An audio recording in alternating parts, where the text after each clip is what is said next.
Okay, let's unpack this. We're going to start with a vision, a feeling, and a moment you might think is impossible right now.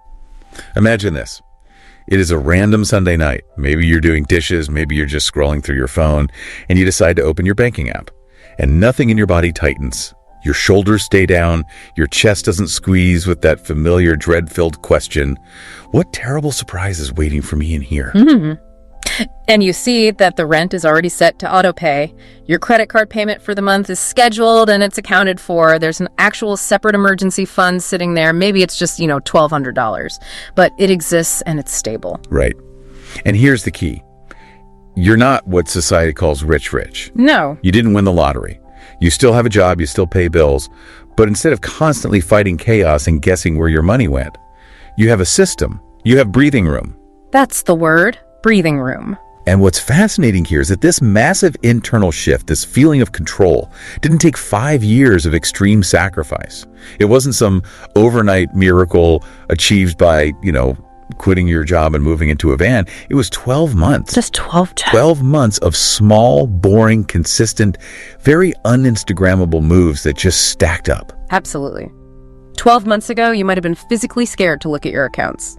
Now you are the person who checks in, who knows what's going on, who's not constantly one unexpected medical bill away from a full-blown panic.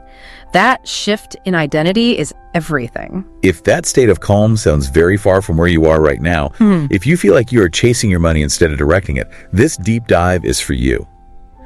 Today, we are mapping out the path to what we're calling a financial glow-up. And our mission is singular. We are providing a realistic, clear roadmap for young professionals and small families tired of that toxic cycle of saying, I'll fix it next month. We're focusing on how you recognize yourself as someone who is finally in the driver's seat. And we know that many people listening have tried a financial overhaul before. They get that huge burst of motivation on January 1st. A new budget spreadsheet, a new money app, the promise to themselves that this time they'll be perfect. Right. The New Year's resolution that never sticks. Exactly. And then by February, that structure crashes, usually the first time the stress hits and DoorDash gets involved. That all-or-nothing approach never works for the long term. It relies entirely on willpower, which is, the finite resource. It does, which is why our approach avoids extreme deprivation. We are not advocating this sell your car, eat only beans and rice strategy. Well, we are focusing on cutting back intentionally on the non-joy sparking random spending leaks while protecting the cherished items that bring you joy and building actual sustainable automated structure. So we've set the scene. Today we are giving you a 1-year roadmap for calm financial stability, achieved through consistent, small steps, emphasizing the identity shift necessary to actually maintain it. So let's start with the definition. The term financial glow-up is used so casually on social media, often implying, private jets and luxury shopping. We need to strip away those TikTok filters.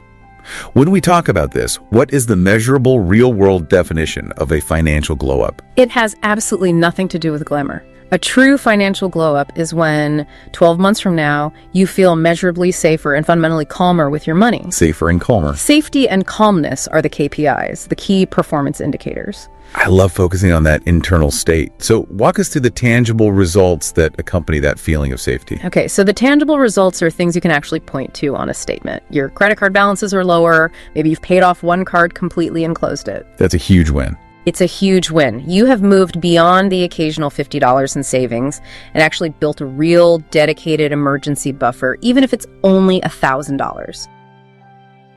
All your necessary fixed bills are paid on time without you scrambling or dipping into your overdraft. And finally, you've started putting something, even a token amount, toward the future, like setting up your 401k deduction or opening a Roth IRA. So it's less about the appearance of wealth and more about functional internal stability.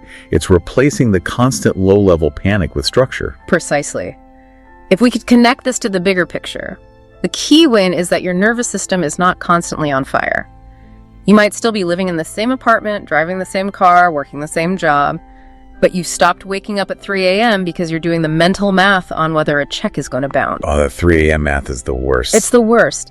You've replaced confusion and guessing with clarity, a system, and crucially, options. That internal transformation is the biggest win you can achieve. Let's look at that internal transformation through the lens of a real-life example. We mentioned Jasmine earlier. Can you paint a more detailed before and after picture for her so listeners can recognize themselves in her struggle? Absolutely. Let's revisit Jasmine. She's 28, living in a mid-sized U.S. city. She takes home about $3,000 a month after taxes and insurance. Okay. She's carrying about $6,000 in high-interest credit card debt, maybe $20,000 in student loans. By the 25th of the month, she has a couple $100s left in her checking account, and that has to last her until the next paycheck. And the chaos starts because her fixed bills eat up most of the cash flow. But there's no visibility on the variable spending, right? Exactly. Her money doesn't just evaporate. It leaks out slowly, creating this constant exhaustion. The fixed bills, rent, car payment, insurance, minimum debt payments take $2,100, leaving her $900 for everything else. But she never tracks the everything else. It just disappears. It just disappears into groceries, maybe $200 worth of spontaneous Target runs, $300 on eating out because she's too tired to cook, plus a bunch of late-night Amazon orders she forgot about. She feels perpetually stressed and guilty, assuming she's just bad with money. And that feeling of shame is probably the biggest barrier to starting. It is. Now, let's jump 12 months later. Jasmine's income hasn't magically doubled. She still takes home $3,000, but the change is dramatic. She's cut her credit card debt in half, paying off one card completely. Wow. She has $1,500 in a separate FDIC-insured high-yield savings account. All her fixed bills are on autopay, which means she hasn't had an overdraft fee or a late fee in 10 months. And she's now putting $100 a month into her Roth IRA. And the most important part. Most critically, she literally knows what each dollar of her paycheck is supposed to do when it hits the bank. She's calmer. That is massive progress. And it's important to emphasize that this is steady, realistic change. This isn't about becoming an influencer, it's about stability. The goal is replacing chaos and guessing with structure and breathing room. That's what allows the anxiety to recede. I want to pause on the listener who is feeling really behind right now. Maybe they're 32, renting, still have student loans, zero savings, and their feed is full of friends posting ring photos, nursery renovations, or closing on houses. The feeling is paralyzing. I messed up. It's too late. That is such a common and powerful feeling, and we have to validate it completely. First, you are absolutely not alone. Behind every picture-perfect post, there are usually people who are stressed out of their minds, carrying massive hidden debt, or dealing with partner friction. That's so true. Second, and this is crucial, it is not too late. Financial progress is not linear, and it certainly doesn't adhere to some set calendar. So if we connect this to the bigger picture, it's about zooming out from the feeling of panic and focusing on action. Exactly. When you're 32, you can't change what you didn't do at 22. That choice is gone. But you do have the choice today. Do you want to be 33 in the exact same place, paralyzed by stress and guessing? Or do you want to be 33 with a full year of intentional, measurable progress behind you? That framing is incredibly helpful. The answer to that question forces focus onto the next 12 months, not the last 10 years. We're going to zoom in on the immediate 12-month window, or even just the next 90 days to start that transformation. And if you need further motivation, let's just acknowledge the real cost of money stress. It's a tax on your life. It costs you quality sleep, it reduces your focus at work, it depletes your energy reserves, and it shreds your patience with your kids or your partner. The goal isn't just your debt number looks dire. The goal is that you are not crying at your kitchen table at midnight because an unexpected bill hit your account and you don't know where the cash will come from. You being able to breathe when you look at your bank app, that is the highest form of the glow up. That resonates deeply. If we could distill the core message of this entire journey into a single sentence, something for the listener to write down and carry with them, what would it be? Okay, here's the one sentence core message. If you are willing to be brutally honest about where you are right now and commit to a few simple, boring money moves month after month, your financial life can look and feel dramatically different 12 months from now, even if your income doesn't change much. We have the vision of safety, we have the conviction that it's possible. Now we have to talk about the step that feels the most painful, the step that everybody wants to skip. You call it month 0, the preseason. Why is it so crucial that we don't start at month 1? Because you can't build a stable structure without knowing the foundation you're standing on. Month zero is the brutal but loving money audit. It means figuring out your exact starting point and looking, often for the first time, at everything you've been actively avoiding. Which feels terrible. It feels terrible because avoidance feels safe in the short term, but it keeps you permanently stuck in the chaos. Let's approach this process with as much gentleness as possible. For the person who is already tense just hearing the word audit, how do you walk them through month zero, step by step, without collapsing into shame? We treat this like gathering data for a science experiment, not an exam for your self-worth. Step one, we list all of your income, and I mean the exact cash flow, not just the gross annual salary you tell people, but what actually hits your bank account after taxes, health insurance, and retirement deductions. The actual take-home. The actual take-home pay per paycheck, including any side gig, money, DoorDash, freelance editing, anything that comes in. I think this step alone is a shock for a lot of people.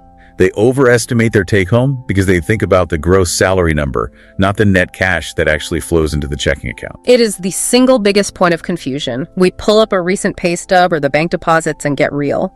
We need to know exactly how much cash flow is available to you every 30 days to build a predictable life. If your paychecks are inconsistent, we need to average the last 3 months too. Knowledge is power here. Okay, we have the income. What comes next now that we know what's coming in? Step two, we list every single debt. We're talking credit cards, student loans, car loans, personal loans, store cards, medical collections, everywhere you owe money. For each one, you must write down 4 pieces of information: the name of the lender, the current balance, the minimum required payment, and crucially, the interest rate. And even just listing the balances can feel paralyzing because you're forced to add up the monster you've been avoiding. It's the highest hurdle. I remember working with a client, we'll call him Marcus. He guessed he had maybe $5,000 in consumer debt. When we systematically gathered the statements and added them up, it was closer to $12,000 across 5 different cards. He physically gasped. Yeah. He wasn't being dishonest, he was just engaging in extreme avoidance because the fear of the unknown total was easier to manage than the known total. But here's the key insight. Once we knew $12,000 was the number, the fear dissipated and the action began. The monster finally has a shape. That's a critical distinction. Seeing the actual number unlocks the ability to create a strategy. Absolutely. Step 3 is fixed bills. This is the predictable cost of just keeping life operating. This includes rent or mortgage, utilities average over a year phone, insurance premiums, car payment, and importantly, the minimum payments on all those debts you just listed. And all those subscriptions. Yes, gather all those monthly subscriptions, Netflix, Spotify, that unused gym membership, that language app you signed up for in a fit of self-improvement zeal. We tally all of that up. So if you were forced to stay home for 30 days and just keep the lights on and minimum payments going, this is your baseline cost of living. Precisely. And then comes step 4, the variable spending audit.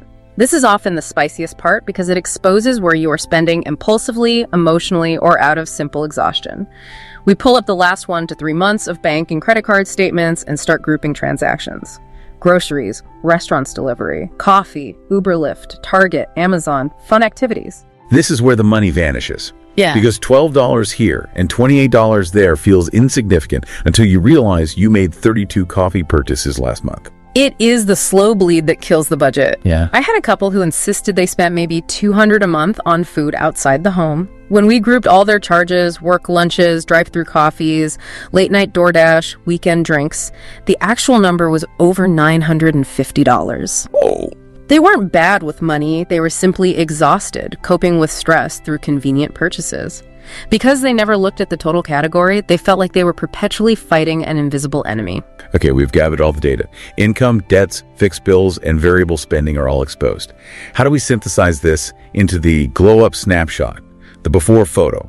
We boil it down to 5 core numbers: total monthly income, total fixed bills and minimum payments, average variable spending, total debt, and total savings investments. Let's use Jasmine's simple example again. $3,000 take home, $2,100 fixed bills, $900 average variable spending, $25,000 total debt, and $300 in savings. We also calculate the estimated net worth assets minus liabilities. Okay. In her case, let's assume her assets car value, the $300 in savings are about $3,000. Her net worth is $3,000 minus $25,000 in debt. Her net worth is negative $22,000. That negative number can be incredibly demoralizing, especially for young listeners carrying student loans. How do we help them internalize that number as data, not destiny? We repeat this mantra, it is data, not identity. For almost everyone in their 20s or 30s who pursued higher education, your net worth will be negative because the debt required for education is often massive. This negative number is a reflection of the system you navigated, not your worth as a human being. The point is not to feel shame about the starting point, but to get the clarity required to start moving the number in the right direction. We are looking at behaviors and systems, not your moral character. How do you prevent that collapse into shame when looking at those debt numbers? That financial trauma is real. We prioritize exposure therapy over perfection. If the listener is truly paralyzed by fear, we suggest the tiniest step. Log into one account you dread. Just one. Look at the balance. Scroll through the last 5 transactions, then log out. That's it. That's it. Do not fix anything. Do not call anyone. You are just proving to your nervous system that you can look at the numbers without having a panic attack. You gain small wins of control, which build confidence for the next step. That makes month much more manageable. You don't have to cram the entire audit into one anxiety-filled Saturday night. Absolutely not. Take month 0 in pieces. Week 1 for income and fixed bills, week 2 for debts, week 3 for variable spending. As long as you are moving forward, you're doing it right. That honest before photo is the only thing that unlocks action. For Jasmine, that audit was the hardest part, but once it was done, she immediately canceled those 3 unused streaming subscriptions. She called a credit card company to request a lower rate, and she set up her very first automatic transfer to savings. You can't build a 1-year glow-up plan off of guesses. Okay, we've done the painful, honest audit. We have our snapshot, our month 0. Now we turn that honest data into a map for the next 12 months. We're structuring this in 4 quarters to prevent burnout and provide mental focus. Thinking in 3-month blocks is permission not to fix everything in January. We start with Q1, stabilize Q2, attack debt and automate. Q3, savings and investing. And Q4, boost income and align lifestyle. It's a very intentional progression. Let's dive into Q1, months 1 to 3. We are stabilizing and creating breathing room. What are the 3 primary goals here? Q1 is all defense. We stop the bleeding, protect ourselves from emergencies, and understand where the money is going. Goal 1, build a starter emergency buffer. Goal 2, plug the obvious money leaks. Goal 3, implement a simple, realistic spending plan. Let's talk about that starter buffer. For someone who has $0 saved, even that idea feels massive. What's the magic number we're shooting for? We aim for $500 to $1,000 in a separate, dedicated, high-yield savings account. This is not the full 3 to 6 month emergency fund. This is the immediate cushion for life's "of course that happened" moments. The flat tire, the unexpected doctor copay, the phone screen cracking. Right. When this money is available, it prevents you from automatically reaching for your high-interest credit card, which is the main habit we need to break. So it's a behavioral barrier against re-indebting yourself. How do we find that $1,000 if cash flow is already tight? A combination of 3 strategies. First, tiny, consistent transfers, $25 or $50 from each paycheck automatically, so you don't even see it. Second, an immediate kickstart from selling unused items. That high-end purse you never carry, old gaming systems, clothes with tags. Third, and most importantly, rerouting the money from the leaks we just identified in month 0. Which brings us to goal number 2. Yeah. Plugging those obvious money leaks.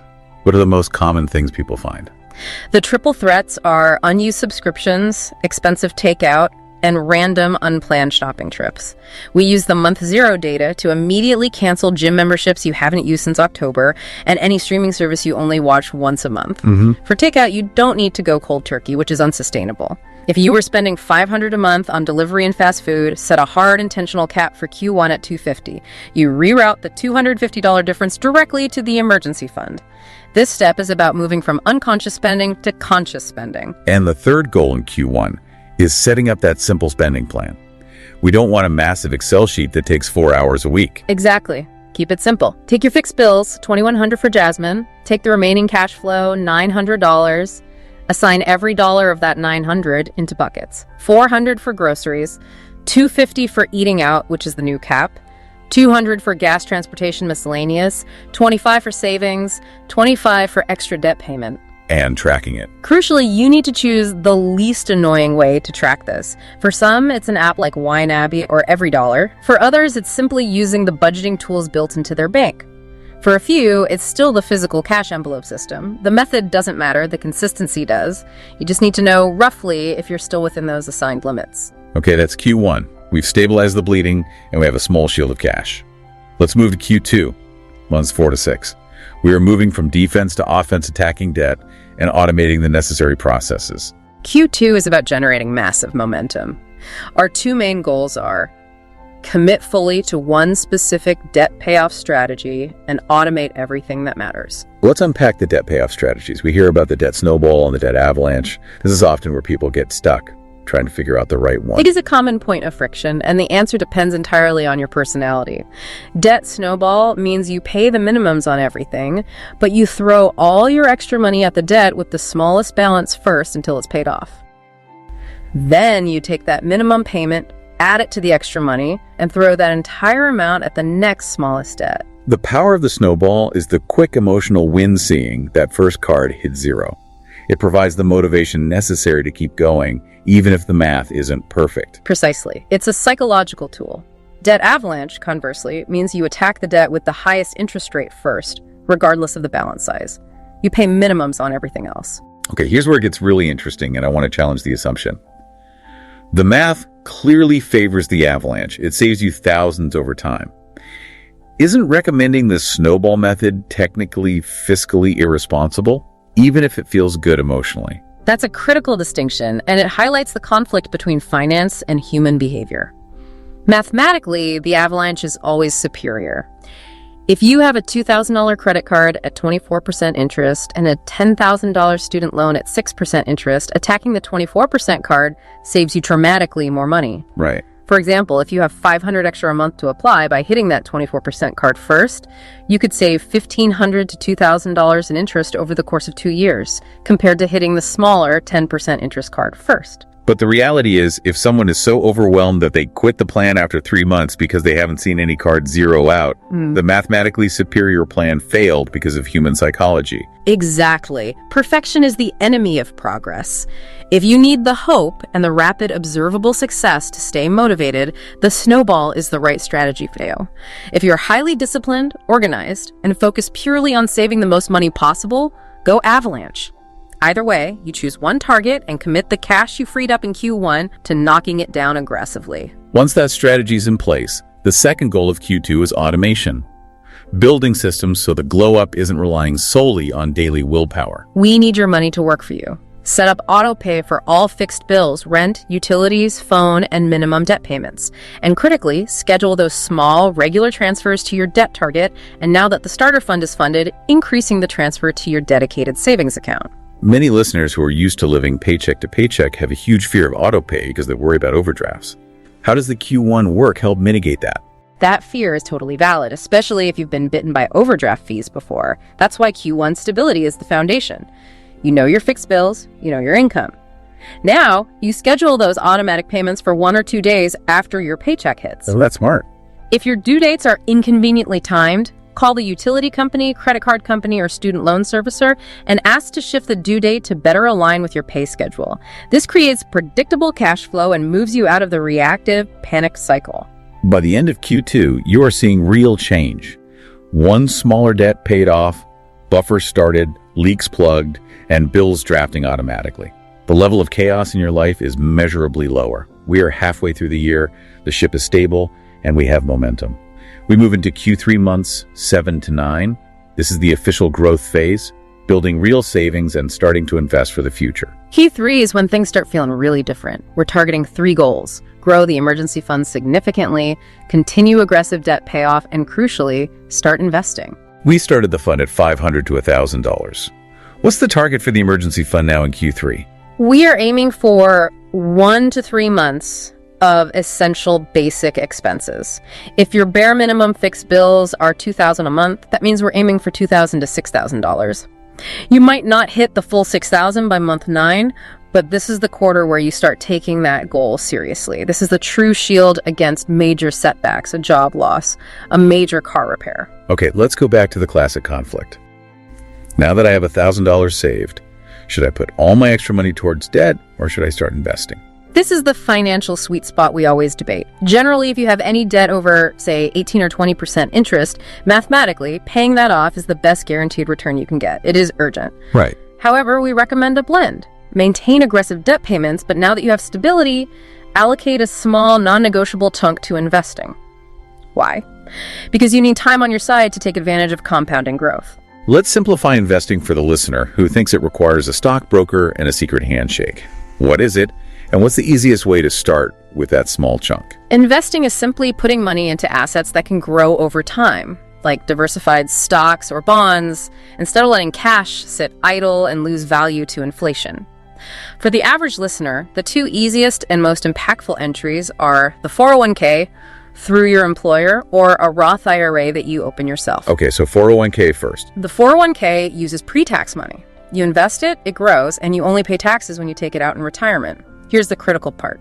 Many employers offer a match. They give you 50 cents or $1 for every dollar you contribute up to a certain percentage. That is genuinely free money. It is free money, an immediate 50 or 100% return on your contribution. If your employer offers a match, you should contribute at least enough to get the full match before doing anything else. That's the biggest financial no-brainer out there. It is. Now, a Roth IRA uses post-tax money.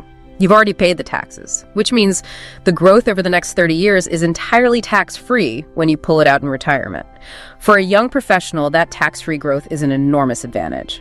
So in Q3, the action isn't to max out these accounts. It's to start with a small, manageable, automatic transfer, 50 to 100 a month, into whichever account is best for you. The goal is building the automatic habit over chasing a perfect number.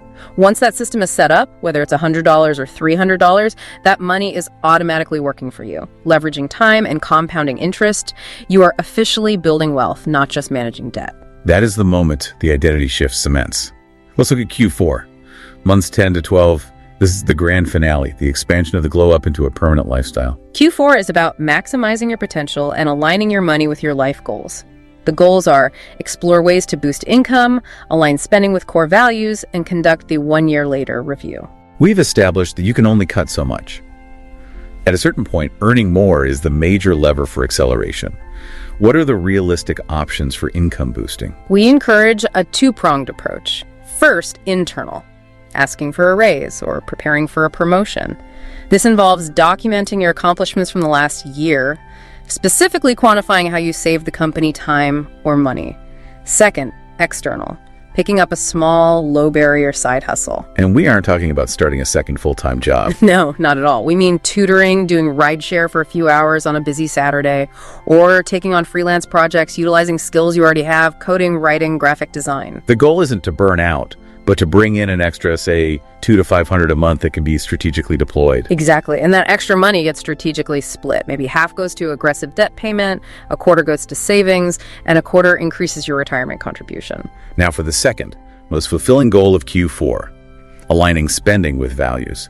After a year of discipline, how do we make sure the money is supporting the life they actually want? We use a concept often called the money dial. We ask the listener, what do you truly value and what can you intentionally spend less on? After a year of saying no to random shopping and excessive delivery, you can now start saying an intentional yes to the things that fuel your soul. I love that. If you value travel, you consciously reduce your spending dial on clothes and eating out, and you turn up the dial on a dedicated travel fund. If you value time with your kids, you shift money away from solo entertainment and toward enriching family activities. The money is no longer disappearing. It is intentionally backing the kind of life you care about most. This moves you beyond just budgeting into true financial planning. And the final action of the year is the 1 year later review. You pull out that monthly snapshot, those 5 key numbers, and compare them to where you are now. Total debt, total savings, net worth, and critically your stress level and the frequency of overdrafts or late payments. Even going from zero savings to $1,500 is a monumental shift that fundamentally changes how you respond to life's emergencies. That is a massive glow up. We've established the map, but we know the terrain is difficult. The biggest potential obstacle to a year-long plan isn't a spreadsheet error. It's the emotional hurdle. If a listener still secretly believes, I'm inherently bad with money, the plan will fail. The core focus has to be the identity shift. We have to move from the destructive narrative of I'm bad with money to a narrative of I'm someone who is learning to manage my money, or I'm becoming the kind of person who checks in with my accounts each week. Yeah. That new identity is built by pairing that positive story with tiny, sustainable behaviors. Let's talk about those tiny behaviors. Yeah. The habits that build the new identity. It's the consistency, not the intensity. The weekly money check-in, 10 or 15 minutes looking at spending every Sunday, you are not checking in to judge yourself. You are checking in simply to see. You are gathering data. By showing up consistently for 10 minutes, you prove to yourself week after week that you are the type of person who is in control of their finances. I would rather you pick 1 or 2 tiny commitments you can actually keep for a year than 5 big restrictive commitments that you abandon when life gets hard. Persistence over perfection, always. What happens when the inevitable setback hits? The car transmission dies, a huge medical bill arrives, you have to put $3,000 on the credit card. The listener feels like they ruined everything and are back at square one. We have to normalize setbacks as part of the process, not proof of failure. When stability is used for an emergency, it performed its intended function. The emergency fund we built in Q1 and Q3 was there specifically for this moment. Yes, you may have used your card, but you didn't panic, you didn't ignore it, and you didn't have to borrow from a predatory lender. That's a great point. The reassurance must be firm. 1 bad month does not erase 11 good ones. You pause, you adjust the plan for the next 3 months to focus solely on paying down that new debt, and then you keep going. You trade the all or nothing mentality for flexibility and persistence. I want to focus on a particular segment of our audience, the low-income listener. They are working retail, picking up every shift they can, and they feel like this glow-up is only for people who already make solid money and can cut $500 in takeout. We must validate that it is genuinely harder, period, when your income is low and the cost of living is high. Cutting Netflix doesn't fix systemic income issues. However, the glow-up looks different for you, but it is not less valid. Your focus shifts away from immediate investing and more towards maximizing that tiny buffer and paying off the highest paying debt. For a low-income listener, going from zero savings to $300 is a monumental shift in peace of mind and resilience. It means the difference between paying a late fee and making a payment on time. Don't diminish that progress because it's not Instagram worthy. Your glow up is about generating peace, which is priceless regardless of your income bracket. That is critical validation. Now, let's address one of the toughest real-life obstacles: partner disagreements. The listener is motivated by this roadmap, but their partner hates talking about money, spends freely, and shuts down at the mention of the word budget. This is perhaps the most common reason plans fail. First principle: your glow up doesn't have to wait for your partner to become a perfect money manager. Focus immediately on the parts you control: your personal debt, your personal savings, and your half of the shared bills, with greater intention and consistency. And when they're ready to talk, how do you change the conversation from one of blame and restriction to one of team and shared outcome? You stop lecturing them about a budget, which feels punitive. You invite them into a shared goal they care about. You say, hey, I want us to feel less stressed about money. Could we work on one tiny goal together, like saving enough so we can take that weekend trip next summer without charging it? You focus on outcomes they value, like vacations, less fighting, or upgrading the apartment instead of the process of tracking expenses. Focusing on the positive outcome instead of the negative restriction. Exactly. And you can also suggest a yours, mine, ours approach. You open a joint checking account for all fixed bills, the ours, but you each maintain a separate checking account, the yours and mine, where you deposit a set amount of fund money that requires zero accounting to the other person. This gives both partners autonomy and reduces friction over frivolous spending. And if they still shut down completely, if they're truly not ready, maintain your personal changes with quiet consistency. Sometimes, when they see you making progress, feeling calmer, having fewer money freakouts, and achieving goals, like that small emergency fund, they become curious. That is quiet leadership. You don't have to be a nag to influence the overall system and eventually bring them on board. we've covered the roadmap, the psychology, and the real-life obstacles. Let's bring this home with a simple, clear, and actionable list: 6 things the listener can jot down right now and start implementing immediately. This is the essential checklist for anyone starting their one-year journey. You can start this today. Number 1, do your month 0 money audit. List all income, all debt, all fixed bills, and take an honest look at your last 3 months of variable spending. You need honest numbers, not guesses, to build your map. Know where you actually are. That initial clarity is the hardest, most important step. Number 2, Pick one primary focus for the next 90 days. Choose a single, clear mission. Build a $500 starter fund, pay off my smallest high-interest credit card, or cancel all unnecessary subscriptions. This gives you focus over diffusion and a clear win to chase. Number 3, set up at least one automatic money move this week. This could be a $25 auto transfer to savings or an automatic debt payment that is $5 higher than the minimum. Your glow up relies on automated systems, not just sheer willpower. Your money needs to start doing some of the work for you. Systems over willpower, a great reminder. Number 4, create a weekly money check-in. Dedicate 10 to 15 minutes once a week, maybe every Sunday morning with coffee, to look at your accounts, check for unexpected bills, and assess your progress. This is your standing, non-judgmental meeting with your future self. Number 5, choose one specific way to reduce leaks A&D, one specific way to boost income in the next 3 months. For leaks, be tangible. I will cancel 2 subscriptions and call my insurance company to reduce my car insurance. For income, I will pick up 1 extra shift a month or list 3 high-value items to sell online. Keep it small and executable. Practical, immediate levers for change. And finally, number 6, the emotional action item. Give yourself permission to be in progress. Reject the I ruined everything mentality when a setback occurs. Focus only on what adjustment you need to make in the next week to get back on track. Tomorrow is a new day to make the next right money move. That checklist, followed with persistence and consistency over 12 months, is a complete life change, regardless of where the listener started. If you've listened to this entire deep dive, you spent a significant chunk of time thinking deeply and honestly about your money life. And that alone is a huge shift away from the pattern of avoidance and hoping for the best. We walked through the 4-quarter roadmap. Q1 to stabilize, Q2 to attack debt and automate, Q3 to grow savings and invest, and Q4 to expand your income and align your money with what you actually value. And we stressed that the identity shift, moving from being paralyzed by fear to becoming the person who manages their money consistently, is the foundational layer that keeps the entire plan running. If I could leave you with a final message, it would be this. You are not behind. You are simply at your own month 0 day. Your past money mistakes are data, not destiny. The glow up is about honest numbers, small, consistent actions, and the simple refusal to quit on yourself after a single bad week or an unexpected emergency. I love that final point. And for anyone feeling overwhelmed right now by the length of this journey, remember, you do not need a 30-page master plan. You just need your next right step. Maybe that step is writing down all your fixed bills. Maybe it's setting up that tiny $10 automatic transfer to savings just to prove to yourself that the system can work. Whatever you choose, let it be small enough that you can actually execute it this week. Make a plan for the next 7 days, not the next 7 years.